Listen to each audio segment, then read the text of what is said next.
Hi and welcome to Trend Micro TV. My name is Mark Copeman, and as part of our series on the EU General Data Protection Regulation, I'm joined again by Robert Bond from Speechlees, and we're going to be talking through some of the legal ramifications of this regulation.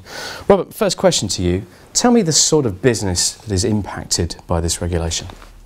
Almost every business, if not every business, from small and large. Public authorities, small businesses, large businesses. Frankly, anybody that is processing personal data is caught by the regulation unless they're doing it for their domestic or household purposes. And is it above a certain level, amount of processing, number of employees, anything around that? No. You can be processing one record and you're still caught by it. There's obviously some additional obligations if, for example, you are processing records about, say, more than 500 people, or you're a processor of large volumes of data because, let's say, you're a social network, then you have additional obligations like appointing a data protection officer under the new regulation. So that's from a business perspective. What about from an individual's perspective within those businesses? Who has to take responsibility? Yeah, interesting. There's an argument that responsibility should start at the board level. Certainly at the moment it seems to land with somebody like the Chief Security Officer or the IT Director, a compliance officer if there is one. Now in the new regulation, the Data Protection Officer, if there is one, is going to be the guy that faces all the risk and has all of the obligations and hopefully has all of the budget to put all these things in place. But actually the duty to comply is with absolutely everybody, from the receptionist through to the chief executive. So this isn't just an IT issue? Not an IT issue at all. This is a people issue because it's people dealing with people's information. So that data, there are many different types. Can you explain the way some data needs to be treated differently to others? In the new regulation, you'll have personal data, which is like your name, address, where you live, perhaps how old you are. And then there's a subcategory or a separate category or sensitive data. That's what are your religious or philosophical beliefs? Do you belong to a trade union? What are your sexual preferences? Have you got a criminal record? Have you been suspected of a criminal record? What's your health?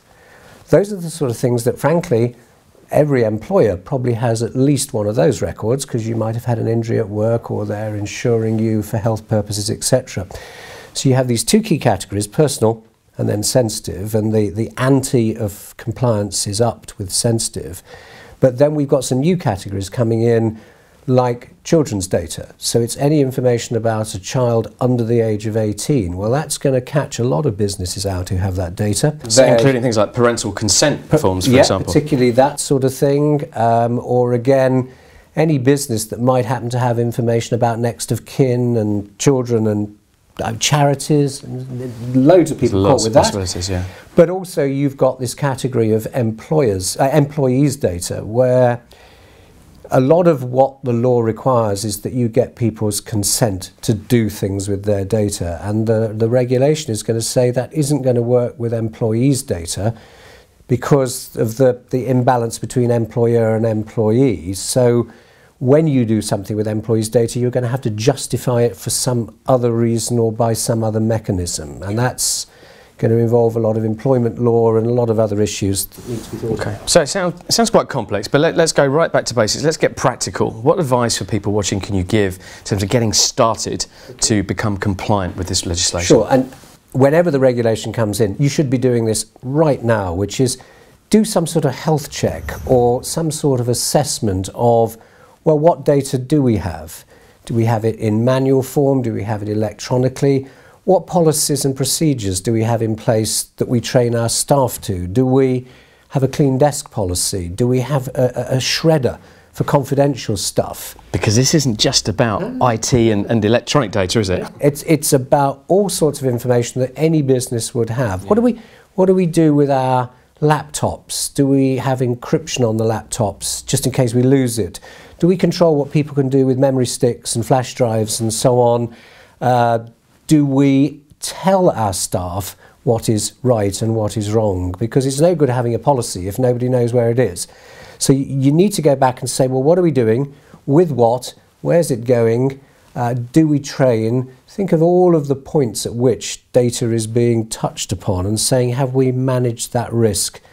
Because If you don't, when the inevitable happens, then it'll be all over the news, the share price will be diving, the regulators will be coming in, and you'll be wishing that you'd done something sooner rather than later. So Robert, I mean, most people assume this type of subject is just covered just purely by technology, but it's not. It's as much about the people aspects as well, isn't it? Absolutely, it's about people, because you find that if you don't teach the people what they don't know, they're going to make genuinely honest mistakes. What we find at the moment is that the next generation coming into the workplace, they understand all the technology, but they don't actually understand discretion. And you can find that you're in a confidential meeting, everybody knows it's confidential, and somebody is sticking it on Twitter or Facebook, and it's out there. And the right to be forgotten in the regulation is not going to get that back. So I think as an employer, you actually owe a duty to protect yourself by teaching the very people that you employ to help protect them. So it's about education? That too. Okay. But there is no doubt that technology still has a huge role to play in this, in terms of preventing or managing the risk. And on that point then, what should people do if a problem does occur? What's the first steps you should take? Assuming that you've thought this in advance, you ought to actually have a plan. Yes. And the plan might well say, well, what's the rapid reaction task force? Who do we go to first? Do we go to, say, Trend Micro, who you might have used to have some sort of tracking software, protective software in there, and say, well, tell us how bad this was? Yes. Where did this come from? Do you go to the lawyers and say, tell us, do we have to tell the data subjects? Do we have to tell the regulator? Do you have to go to your broker because you're carrying some appropriate insurance?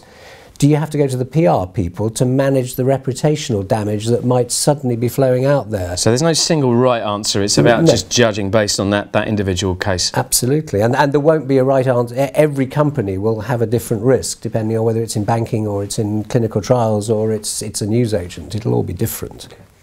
Robert, thank you ever so much for your time today. It's worth pointing out that on this webpage you'll also find the checklist that Robert was talking about there for you to download and to actually do an audit on your particular business. There are other videos as well on this page. Thank you for watching.